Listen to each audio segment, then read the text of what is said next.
আমার প্রিয়জনেরা, আমাদের প্রভু যীশুখ্রিস্ট আপনাকে আশীর্বাদ করুন। আজ সকালে প্রভু যীশু আপনার জন্য একটা মহামূল্যবান বাক্য দিতে চান। আপনি যদি সেই বাক্য অনুযায়ী চলেন, তাহলে আপনার জীবনে একটি অলৌকিক ঘটনা ঘটবে। কোনো বিষয়ে কি আপনার একটি অলৌকিক কাজের প্রয়োজন নেই? অসুস্থতা থেকে সুস্থ হতে চান, আপনার সমস্যার সমাধান হোক চান, প্রয়োজন পূর্ণ হোক, বাধাগুলো দূর হোক, আপনার ব্যক্তিগত, পারিবারিক কিংবা সেবা কাজের বিষয় সফল হোক, কিন্তু মনে হচ্ছে কিছুই ঘটছে না, সবকিছু যেন উল্টো দিকে যাচ্ছে। আজ প্রভু আপনাকে একটি কথা বলছেন, জানেন সেটি কি? মার্ক তার 9 অধ্যায় 23 পদে লেখা আছে, যদি পারেন যে বিশ্বাস করে তাহার পক্ষে সকলই সাধ্য। All things are possible to him who believes. যে বিশ্বাস করে তার জন্য সবই সম্ভব। আজ যে বিষয়টি আপনাকে ভয় দেখাচ্ছে, আপনি যদি বিশ্বাস করেন তাহলে সেই বিষয়ে একটি অলৌকিক পরিবর্তন ঘটবে। অনেক সময় পরিস্থিতি আমাদের বিশ্বাসকে নাড়িয়ে দেয়। মনে প্রশ্ন আসে, এটা কি হবে না? হবে না।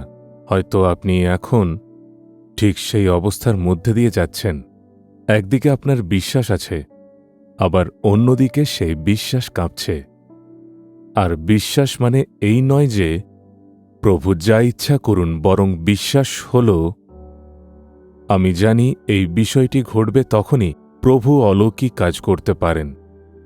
একবার একজন মধ্যবয়স্ক ভাই আমার কাছে এসেছিলেন, ক্যান্সারে আক্রান্ত ছিলেন। আমি তাকে বললাম, প্রভু অনেক ক্যান্সার রোগীকে সুস্থ করেছেন, আমার সেবা কাজে তা দেখেছি, আপনাকেও তিনি সুস্থ করবেন। সঙ্গে সঙ্গে তিনি বললেন, আমার ফোর্থ স্টেজ অর্থাৎ চতুর্থ পর্যায়, যেখানে আর মানুষের দৃষ্টিতে কোনো আশা নেই। এই পর্যায়ের চিকিৎসাও আর বিশেষ কিছু করতে পারে না। ফার্স্ট স্টেজ, সেকেন্ড কিংবা থার্ড স্টেজ পর্যন্ত চিকিৎসকেরা চিকিৎসা করার চেষ্টা করেন, কিন্তু ফোর্থ স্টেজে পৌঁছে গেলে তারা প্রায় অসহায় হয়ে পড়েন। তিনি বললেন, ডাক্তাররা বলেছেন এটা ফোর্থ স্টেজে আছে। আমি বললাম, তাতে কি হয়েছে? ফোর্থ স্টেজ হলে কি? প্রভু তো প্রথম, দ্বিতীয়, তৃতীয় বা চতুর্থ পর্যায় বলে কোনো পার্থক্য করেন না। এমনকি পঞ্চম বা দশম পর্যায় হলেও যিশু সুস্থ করতে পারেন।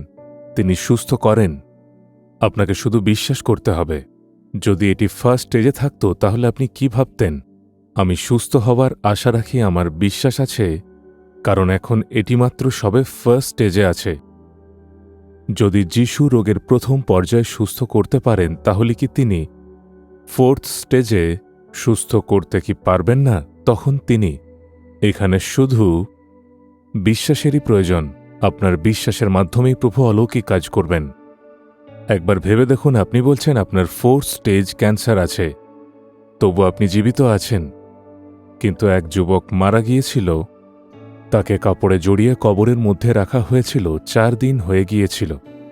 তার দেহ পচতে শুরু করেছিল এবং দুর্গন্ধ বেরোচ্ছিল। এমন একজন কি আবার জীবিত হতে পারে? আর মানুষের কাছে তা অসম্ভব। কিন্তু প্রভু তার দেহে আবার প্রাণ ফিরিয়ে দিলেন এবং তাকে জীবিত করে তুললেন। তিনি তাকে সুস্থ ও সবল মানুষ হিসেবে দাঁড় করিয়ে দিলেন। তাহলে আপনার ফোর্থ স্টেজের রোগ কি তার চেয়েও বড়? কখনোই না। বিশ্বাসের প্রয়োজন। সেই সময়ও প্রভু বলেছিলেন, যদি তুমি বিশ্বাস করো তবে তুমি ঈশ্বরের মহিমা দেখবে। প্রভু আজও বলছেন, যদি তুমি বিশ্বাস করো তবে সবই সম্ভব। আপনার সমস্যার পরিবর্তন হবে, আপনার প্রয়োজন পূর্ণ হবে, অলৌকিক ঘটনা ঘটবে, পরিস্থিতি বদলে যাবে।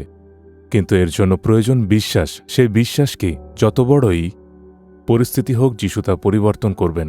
যিশু আমাকে সুস্থ করতে পারেন, যিশু আমার প্রয়োজন পূরণ করতে পারেন, আমি তা বিশ্বাস করি। আপনি যখন এভাবে আপনার বিশ্বাস ঘোষণা করবেন, তখনই অলৌকিক কাজ ঘটবে। আজ আপনার সমস্যা কি? কোনো বিষয়কে আপনার বিশ্বাসকে নাড়িয়ে দিচ্ছে? প্রভুর বাক্যকে বিশ্বাস করুন এবং বলুন, প্রভু আমি তোমার উপর বিশ্বাস করি। আবার বলুন, প্রভু আমি তোমার উপর বিশ্বাস করি। আমি যিশুর শক্তিতে বিশ্বাস করি।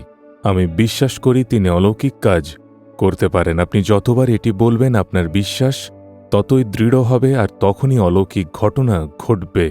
প্রভু আজ আপনাকে এটাই বলছেন যে বিশ্বাস করে তার জন্য সবই সম্ভব। এখন বলুন, আপনার সমস্যাটি চোখের সামনে নিয়ে আসুন। আমি এই বিষয়ে সুস্থতা চাই, মুক্তি চাই, আমার প্রয়োজন পূর্ণ হোক, অলৌকিক কাজ ঘটুক। যিশু, আমি তোমার উপর বিশ্বাস করি। বলুন, যিশু, আমি তোমার উপর বিশ্বাস করি। আজও তুমি এই বিষয়ে অলৌকিক কাজ করতে পারো, আমি বিশ্বাস করি। আর বিশ্বাস করি তুমি তা করবে। যিশুর নামে আজই অলৌকিক ঘটনা ঘটুক। যিশুর নামে আজই অলৌকিক ঘটনা ঘটুক। আমি যিশুর নামে সেই অলৌকিক কাজ গ্রহণ করছি। যিশুর নামে, amen, amen. Jesus redeems Bengali YouTube চ্যানেলটি সাবস্ক্রাইব করুন। বেল আইকনটি ক্লিক করুন আমাদের প্রতিদিনের নতুন প্রোগ্রাম সম্পর্কে আপডেট পেতে।